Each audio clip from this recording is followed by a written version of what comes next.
Merhaba, Project Toon'a hoş geldin. Bugün Cartoon Network'ün en absürt, en düz ama asla sıradan olmayan dizisi Regular Show'un çılgın dünyasına birlikte dalıyoruz. Mordecai ve Rigby'nin çim biçmekten kaçıp evreni yok etmekle sonuçlanan basit planlarına her şey bu videoda. Kendine bir kahve kap, koltuğa yayıl ve Project Toon'a abone olmayı unutma.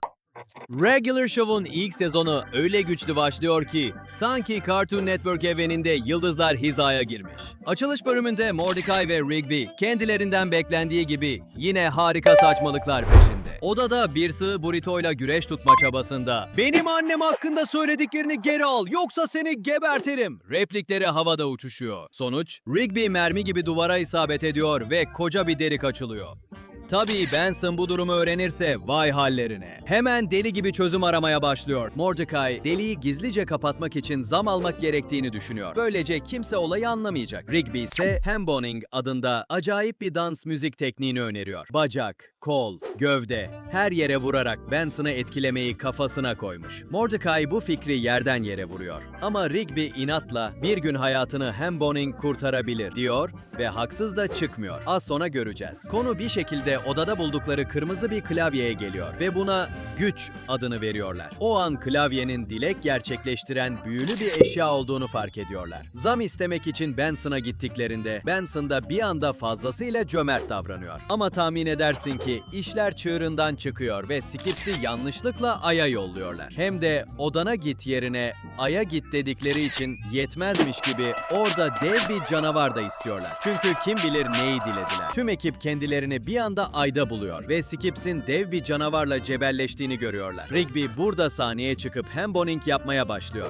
Canavarı şaşırtıp Skips'e kaçma fırsatı veriyor. Yani evet, hemboning gerçekten hayat kurtarıyormuş. Dünyaya döndüklerinde Benson zamlarını iptal ediyor. Delik yine ortada kalıyor. Mordecai en başta yapılması gerekeni yapıp deliğin üstüne poster yapıştırıyor. Sezonu ilerleyen bir bölümünde bizi efsanevi bir kardeş kavgası bekliyor. Saç down, saç suratlar. Parkın başı yine dertte çünkü Pops vergi ödemek yerine kasaya lollipop doldurmuş. Benson bu şaka mı diye düşünürken Mordecai aklına müthiş bir çözüm getiriyor. Rigby'nin abiyi Don'u çağırmak. Çünkü Don tam bir hesap uzmanı, parkı kurtaracak tek kişi. Tabii Rigby Don'un gelmesini hiç istemiyor. Çünkü Don daha uzun, daha havalı, daha zeki ve açıkçası daha iyi bir insan. Yani kardeşinin gölgesinde ezildiğini hissetmek için tüm nedenler var. Don parka geldiğinde ise Rigby ona öyle ağır laflar ediyor ki sanki yazın arka koltukta sıcaktan bunalmışken kavga eden kardeşler gibiler. Hatta Rigby keşke hiç doğmasaydın diyecek kadar ileri gidiyor. Sonra Don gitmek üzereyken Rigby pişman oluyor. Hayır bekle Don, özür dilerim. Don gidince Rigby parkı kendi başına denetlemeye kalkıyor ama ortalık daha da beter oluyor. Muhasebe nedir bilmeden dalınca park resmen gözlerinin önünde kaybolmaya başlıyor. Mordecai dayanamayıp Rigby'yi zorluyor. Git kardeşinle barış. Çünkü parkı kurtarmanın başka yolu yok. İstemeye istemeye Rigby Don'la yüzleşiyor ve tüm bastırılmış duygularını anlatıyor. Herkes seni daha büyük sanıyor. Sen hep benden daha iyisin. Bu da beni küçük hissettiriyor. Don ise ona hiç beklenmedik bir olgunlukla yaklaşıyor ve özür diliyor. Seni bu kadar kötü hissettirdiğim için üzgünüm. Son sahnede Don parkı kurtarmak için denetimi tam zamanında yapıyor. Böylece iki kardeş sonunda içlerindeki kırgınlıkları aşıyor ve barışıyorlar. Sezon 2'ye Mordecai'nin klasik ilişkiler krizlerinden biriyle başlıyoruz. Her şey Rigby'nin Margaret'ı tekrar güldürmesiyle başlıyor. Bu da Mordecai'yi epey kıskandırıyor. Üstelik Rigby Margaret'ı sinemaya davet ediyor. Mordecai'nin aklındaki tam da bu iken. Baksana Sleep mi? Ah Rigby gerçekten çok komiksin. Rigby sonunda itiraf ediyor. Aslında tüm bunları yapmasının nedeni Mordecai'nin Margaret'ı davet etmeye cesaret edememesi. O da bu üstünlüğün tadını çıkarıyor tabii. Margaret en sevdiğim şey ne biliyor musun? Seninle çıkmıyor olması. Mordecai içten içe yanıyor. Evdeki bütün saatleri eritiyor ki Rigby filmin saatini kaçırıp yetişemesin. Sonra birden Father Time çıka geliyor ve ikiliyi zamanın dışında garip bir boşluğa ışınlıyor. Tabii klasik Regular Show kaosu Mordecai yanlışlıkla Rigby'yi uçuruma itip öldürüyor. Father Time açıklıyor. Eğer Mordecai duygularını itiraf etmezse hiçbir şey düzelmeyecek. Mordecai gözyaşları içinde ikinci bir şans diliyor. En yakın arkadaşını az önce kazara öldürdüğü için gerçekten pişman. Father Time ona yeni bir şans veriyor ve hikaye kafede başa sarıyor. Bu sefer Mordecai Rigby ile sinemaya gitmeye karar veriyor. Ama bu defa Mordecai gerçekten biraz kıskandığını kabul ediyor. Bölüm iki arkadaşın hem rakip hem de ayrılmaz dost olduklarını kabul etmeleriyle bitiyor. Bu bölümde Mordecai ve Rigby yine kendilerini çılgınca bir rekabetin içinde buluyor.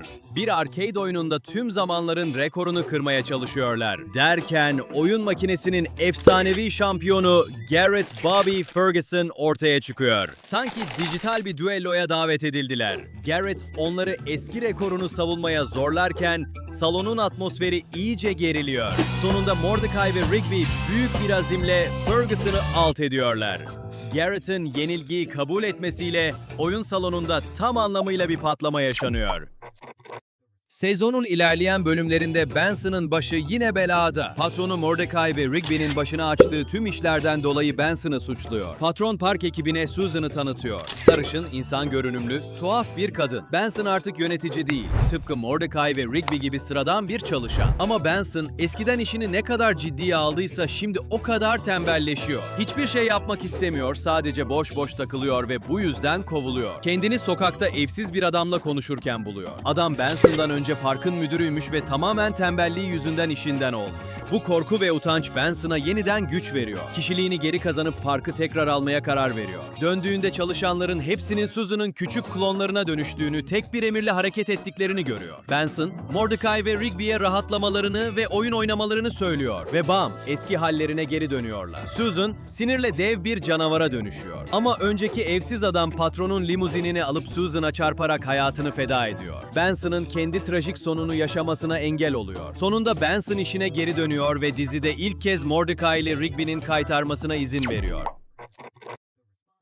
Bu bölümde çok eğlenceli bir bilgiyle başlıyor. Aslında bu bölüm dizinin ABD'de hiç yayınlanmayan pilotunun yeniden çevrilmiş hali ve olaylar silsilesinin en başına Mordecai ile Rigby'nin parktaki ilk iş gününe gidiyoruz. Günün birinde Mordecai ve Rigby, Benson'ın çaresizlik içinde parka temizlikçi arayan ilanlarını görüyor. İş bulmak hiç bu kadar kolay olmamıştı. Hemen başvuruyorlar ve Pops tarafından işe alınmalarıyla yeni maceraları başlıyor. İşin asıl eğlencesi ise Pops ve Benson'ın çöpe atmaya karar verdiği havalı bir sandalyeyi paylaşamamalarıyla başlıyor. Kim oturacak? Tabii ki taş kağıt makas ile karar vermeye kalkışıyorlar. Benson ise bu oyunun kötü olduğunu düşünüp onlara hemen bırakmalarını söylüyor. Ama bizimkiler pes etmiyor ve 99 kere üst üste berabere kalıyorlar. Tam o sırada garip bir sesle birlikte etrafta devasa bir kara delik oluşuyor. Herkesi ve her şeyi içine çekmeye başlıyor. Panik diz boyu. Rigby neredeyse tamamen kaybolacakken son bir kez daha taş kağıt makas oynuyorlar ve kara delik bir anda yok oluyor. Benson onların bu dağınıklığına iyice sinirleniyor ve ikisine de eğer ortalığı hemen temizlemezlerse kovulacaklarını söylüyor. Bölüm, ikilinin hala taş kağıt makas oynayarak kaybedenin temizliği yapmasıyla sona eriyor. Bu bölümde aşk ve dostluk kamp ateşi etrafında parlıyor. Mordecai ve Rigby, Eileen ve Margaret'i kampa davet ediyor. Ama Rigby ilk başta hiç sıcak bakmıyor. Çünkü Eileen'in ona ilgi duyduğunu biliyor. Ama kendisi aynı duyguları hissetmiyor. Hatta Margaret'in sevgilisi olup olmadığını sorguluyor. Çünkü iki erkekle kampa gitmek pek normal gelmiyor ona. Margaret ise hafif bir tebessümle "Artık sevgilim yok. Zaten bütün erkekler aptal" diye lafı yapıştırıyor. Rigby ve Eileen konsol oyununda kafa kafaya yarışırken Rigby bile keyif almaya başlıyor. Mordecai ve Margaret ise sürekli birbirlerine bakıp ufak tebessümler paylaşıyorlar. Bölümün sonunda birdenbire ürkütücü bir geyik ortaya çıkıp hepsine saldırıyor. Dördü de panik içinde kaçarken tam bir kaos yaşanıyor ve son anda kurtulmayı başarıyorlar. Sonunda hepsi kurtulmuş halde gün doğumunu izlerken gece yaşadıkları macerayı gülerek anıyorlar.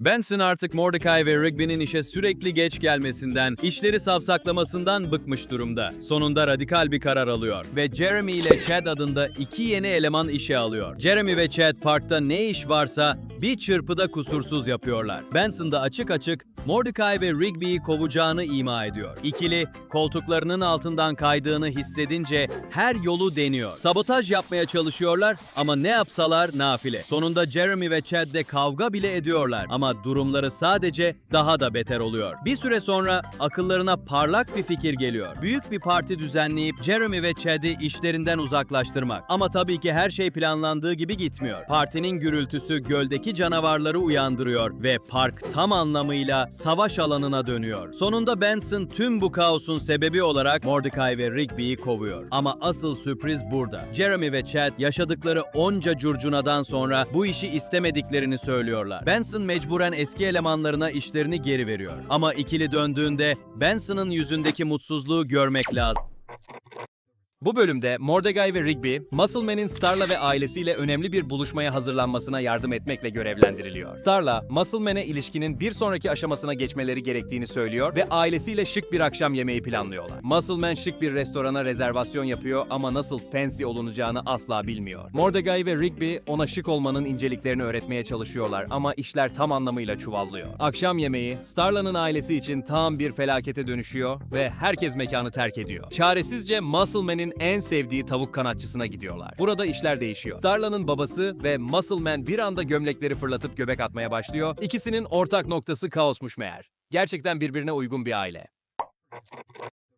Bu bölümde Mordecai ve Rigby, Margaret ve Eileen'le parkta takılıyorlar. Tam hesap ödenecek, Mordecai cüzdanını Margaret'in arabasında unuttuğunu fark ediyor. Margaret hemen yardıma geliyor, birlikte cüzdanı ararken bir anda öpüşüyorlar. Ama işin kötüsü, Margaret, Mordecai'nin nefesinin o yediği sosisli yüzünden kötü koktuğunu düşünüyor. Mordecai utancından yerin dibine giriyor ve Rigby ile birlikte zamanda yolculuk yapacak kadar deliriyorlar. Geçmişe gidip o kokulu yiyecekleri yemesini engellemeye çalışıyorlar. Ama geçmişteki Mordecai bir türlü anlamıyor ve dişini fırçalamıyor, gargara yapmıyor, hatta kendi geleceğinden gelen halini bile tanımıyor. Margaret bir kez daha cüzdanını bulmama yardım eder misin diyor. Ama Mordecai yine panikliyor. Rigby de iyice deliriyor ve olaylar çığırından çıkıyor. Sonunda her şey normale dönüyor. Zaman makinesini de parçalıyorlar. Son sahnede Mordecai yine arabada cüzdanını ararken olacakları hatırlayıp bu kez hızlı davranıyor. Cüzdanını buluyor ve Margaret onu öpmeye fırsat bulamadan bölüm bitiyor. Çıkış 9B adlı bu 2 bölümlük özel macera, parka yeni başlayan keçi görünümlü Thomas'ın ortalıkta kimseyi bulamamasıyla başlıyor. Evde kimseyi bulamayınca dışarıdan gelen korkunç çığlıklar onu dışarı sürüklüyor ve bir bakıyor ki sakallı tuhaf bir adam herkese kırmızı lazerler fırlatıyor. Sadece Mordecai ve Rigby kaçmayı başarıyor. Mordecai ve Rigby daha önce Bad Kiss bölümünden hatırladığımız zaman makinesini kullanıp kendilerini 2 ay sonrasına ışınlıyorlar. Park yıkımın eşiğinde çünkü tam ortasından otoyol geçecek. Fakat ellerinde parkı tarihi alan ilan edip yıkımı önleyecek bir belge var. Tek sorun belgenin geçerli olması için tüm park çalışanlarının imzası gerekiyor. İkili kasabada eski dostlarını bulmaya başlıyor. Hepsinin anılarını tek tek geri getiriyorlar. Fakat Benson bir türlü geçmişi hatırlamıyor ve imza atmayı reddediyor. Tam bu sırada Mordecai ve Rigby sakallı adam tarafından yakalanıyor ve gerçek ortaya çıkıyor. Meğerse bu adam 2. sezonun efsane High Score bölümündeki Garrett Bobby Ferguson'ın oğlu. Yani Garrett Bobby Ferguson Jr. Aslında yaptığı her şey babasının kaybettiği yüksek skorun intikamıymış. Neyse ki diğer tayfa yardıma yetişiyor. Parkta devasa bir savaş başlıyor. Mordecai ve Rigby ise Benson'ı eski günlerdeki gibi sinirlendirip saçmalayarak sonunda hafızasını geri kazandırıyorlar. Benson imzayı atınca tüm sorunların bittiğini sanıyorlar. Fakat unuttukları bir şey var. Thomas'ın da imzası lazım. O ise daha yeni işe başlamıştı. Garrett Bobby Ferguson Jr. her ne kadar engellemeye çalışsa da sonunda herkesin imzası tamamlanıyor ve park kurtuluyor. Thomas şaşkın bir şekilde "Bu tür şeyler hep mi oluyor?" diye soruyor. Mordecai ve Rigby ise "Tabii ki. Burası regular show." diyerek absürtlüğün dozu hiç azalmadan devam ediyor. Bölümümüz, Mordecai'nin Margaret'ın ailesinin mangal partisine davet edilmesiyle başlıyor. Eileen, Mordecai'ye Margaret'ın babasının eve getirdiği hiçbir erkekle el sıkışmadığını söylüyor. Tabii ki bu durum, Mordecai'nin inatla elini sıkıştırmak istemesine neden oluyor. Mordecai el sıkışmayı defalarca dener ama Frank her seferinde ustaca kaçıyor. Sonunda Frank'in el sıkışmak için tek bir şartı olduğunu öğreniyoruz. Önce havuzda top atlama, yarışında onu yenmek. Tabii işler burada absürtlüğün doruklarına ulaşıyor. Havuz başında başlayan yarış, Frank'in helikopter çağırıp atlama yüksekliğini artırmasıyla çığırından çıkıyor. Mordecai inatçı, pes etmiyor. En sonunda cesaretini toplayıp Frank'e soruyor.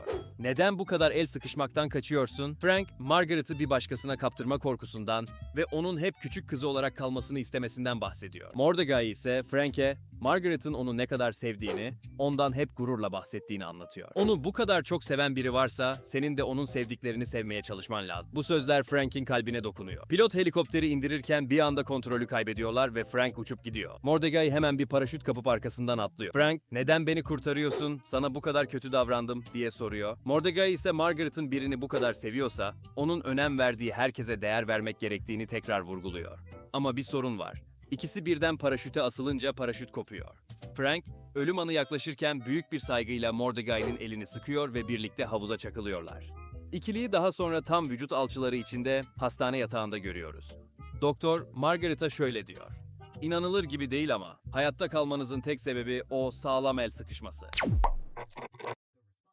Bu bölümde asıl konu aslında dodgeball, yani yakan top maçı. Ama inan bana, maçın kendisinden çok Mordecai ve CJ arasında yaşananlar önemli. Park çalışanlarından oluşan Benson'ın takımı turnuva boyunca türlü rakiplerle karşılaşıyor. Ortamda her zamanki gibi bir sürü absürtlük dönüyor. Maçın sonunda sahada bir tek Mordecai ve CJ kalıyorlar. Yani kimin kazanacağı tamamen onlara kalmış. İkisi de kendi imza hareketlerini aynı anda fırlatınca toplar havada çarpışıp havalı bir şekilde sekip gidiyor ve hop bir anda kendilerini Epic Dodgeball Konseyi'nin huzurunda buluyorlar. Bu konsey, "Çocuklar bakın, aranızda sürekli beraberlik oluyorsa oturup düzgünce konuşmanız gerek," diyerek ikisini de duygusal yüzleşmeye zorluyor. Aslında Mordecai, CJ'in ona kızgın olduğunu zannediyormuş. CJ ise "Gerçekten mi? Ben öyle bir şey düşünmemiştim," diyerek işin içini döküyorlar. Kısacası bütün meseleleri açıp aralarındaki buzları eritiyorlar. Bölümün sonunda Mordecai centilmenlik yapıp topu doğrudan suratına yiyor ve CJ'in kazanmasına izin veriyor. Benson elbette buna bozuluyor ama en azından artık aralarında bir gerginlik kalmamış oluyor. Bölümümüz sihirli bir atmosferle açılıyor. Skips, ölümsüzlüğünün ardındaki acıklı hikayeyi Mordecai ve Rigby'ye anlatmaya karar veriyor. "Hazırlıklı ol dostum, çünkü Regular Show'un en hüzünlü bölümü bu olabilir. Gözlerin dolmaya yatkınsa bu kısmı atlamayı düşün." Her şey Skips'in gençlik yıllarına, yani o zamanlar Vox adını kullandığı lise günlerine uzanıyor. O dönemde hiç kimsenin canını yakamadığı tuhaf ve zorbaca biriyle sürekli kavga ederken buluyor kendini. Bir arkadaşı adalet yumruklarını ona veriyor. Böylece ölümsüz olmayanlara zarar veremeyen o zorbaya karşı şansı oluyor. Tam mücadeleye hazırlanırken hayatına Mona adında harika bir kız giriyor. Vox ve Mona kısa sürede birbirlerine aşık oluyorlar. Defalarca el ele skip yapıyorlar. Hayattan keyif alıyorlar ve mezuniyet balosuna birlikte gitmeye söz veriyorlar. Prom gecesi gelip çattığında Vox bir düelloya davet ediliyor. Erkekler ve onların gereksiz cesaret gösterileri. Yine iş başında. Vox aslında kavga etmek yerine Mona ile dans etmeyi tercih ediyor. Tam da her şey yolunda gidiyorken o kötü zorba birden ortaya çıkıyor. Bir anda ortalık karışıyor, tavandan kopan büyük bir parça Mona'nın üzerine düşüyor ve o güzel kız Vox'un ellerinde hayata veda ediyor. Vox büyük bir öfke ve üzüntüyle zorbaya gereken dersi veriyor. Ama Mona artık yanında değil. Sonrasında ebedi gençliğin koruyucusu ortaya çıkıyor ve Vox'a her 157 yılda bir zorbayla tekrar dövüşebilmesi için ölümsüzlük teklif ediyor. Vox kabul ediyor. Yeni ismi sorulduğunda Skips diyor, çünkü Mona ile yaşadığı mutlu anları hatırlamanın tek yolu sonsuza dek skip yapmak, yani onun hatırasını kalbinde taşımak. Hikaye bittiğinde kamera tekrar Mordecai ve Rigby'ye dönüyor. İkisi de gözyaşlarına boğulmuş, ekrana bakıyorlar. Ve ikisi de bir yandan Skips'e bambaşka bir saygı ve üzüntü hissederken bir yandan da ölümsüzlük bazen hiç çekilmezmiş diye düşünmeden edemiyorlar.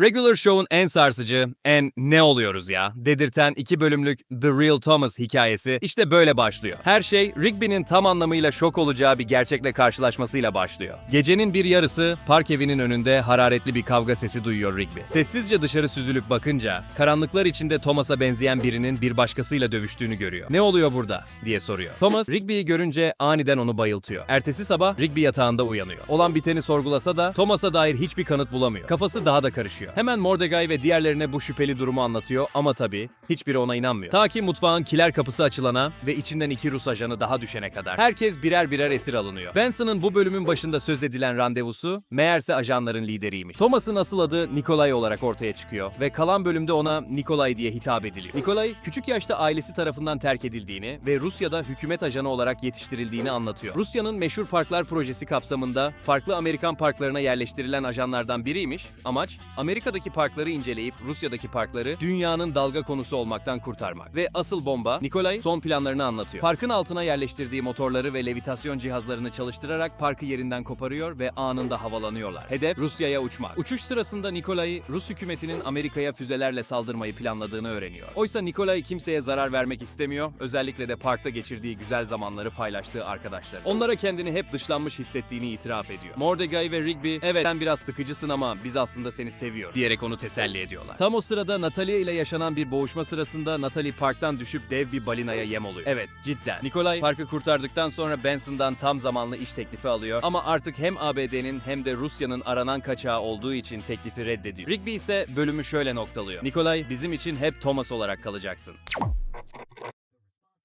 DJ ve Mordecai'nin ilişkisi aslında tam yolunda gidiyordu. Ta ki eski sevgili Margaret bir anda geri dönene kadar. Dert etmeyin dostlar, Regular Show'da dram asla bitmez. Bölüm, Mordecai'nin CJ ile aralarını düzeltmek için çırpınmasıyla başlıyor. Sad Sax Guy'dan akıl alıyor. Ama adamın verdiği bütün tavsiyeler feci şekilde geri teptiği gibi işleri daha da kötüleştiriyor. Ne yaptıysa bir türlü işe yaramıyor.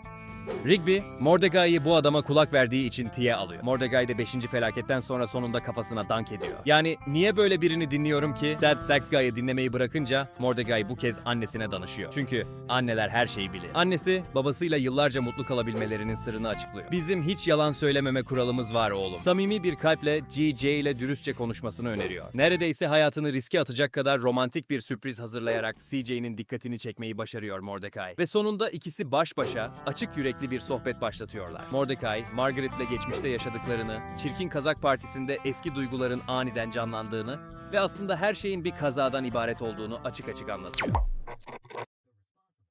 Rigby sonunda liseyi bitiriyor ama mezuniyet heyecanı kısa sürüyor. Çünkü fark ediyor ki tek geçemediği ders beden eğitimi olmuş. Ve işin kötüsü neden geçemediğini bile hatırlamıyor. Bunun üzerine Rigby tekrar liseye dönüp dersi almak zorunda kalıyor. Tabi bu noktada eski baş belası beden öğretmeni Jablonski karşısına çıkıyor. Jablonski uzun dönem vekil hoca ve Rigby'nin hayatını yine cehenneme çevirmeye başlıyor. Bir kere ezik, hep ezik diyor Jablonski. Ama Rigby bu defa pes etmiyor ve Jablonski'ye yiyecek yarışıyla meydan okuyor. Yarış sonunda Rigby kazanıyor ve Jablonski aslında kendisini de tam bir ezik gibi hissettiğini itiraf ediyor. Sonuçta yıllardır geçici beden eğitimi öğretmeni olmaktan başka bir şey olamamış. Rigby ise olgun bir tavırla ikisinin de büyüdüğünü, hayatta değişimin mümkün olduğunu söylüyor. Bu sözler Jablonski'ye iyi geliyor ve sonunda sınıftaki herkesi geçiriyor.